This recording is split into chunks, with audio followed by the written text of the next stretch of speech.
Nous sommes au collège Sainte-Foy, centre de composition du bac. En ce troisième jour d'épreuve, nous suivons les équipes du ministère de l'Éducation nationale et de l'alphabétisation pour un contrôle inopiné. Triche à ciel ouvert, surveillants passifs, parfois complices. Un véritable système bien huilé, basé sur l'usage du téléphone portable. WhatsApp devient la salle d'examen parallèle où les sujets circulent et les réponses aussi. Près de 1000 téléphones portables saisis depuis le début des épreuves.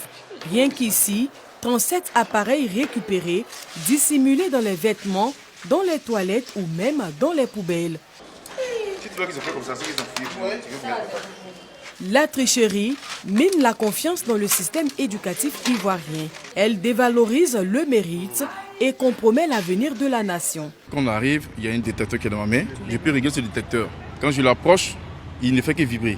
Quand il vibre, ça veut dire qu'il y a un téléphone au moins dans une salle. Et quand ça ne va pas, s'ils sont 2 ou 3 que ça vibre, on passe aux fouilles corporelles. Il y a des dames véritablement qui viennent fouiller les candidates féminines et des hommes qui fouillent les candidats masculins. Une véritable chaîne de fraude démantelée par les services du ministère en charge de l'éducation.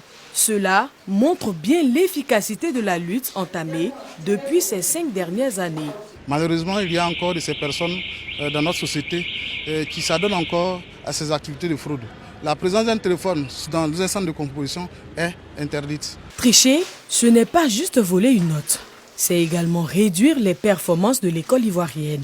Il faut donc responsabiliser chaque acteur du système éducatif. Quand un téléphone nous paraît très suspect avec un groupe WhatsApp où il y a un administrateur identifié, ce téléphone est transmis à la PLCC pour nécessité d'enquête.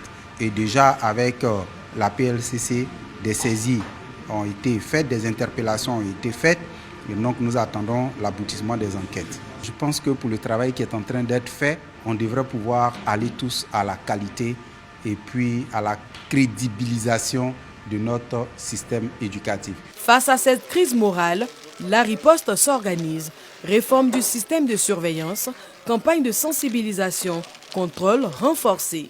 L'examen du bac doit redevenir un symbole d'effort, pas un concours de ruse.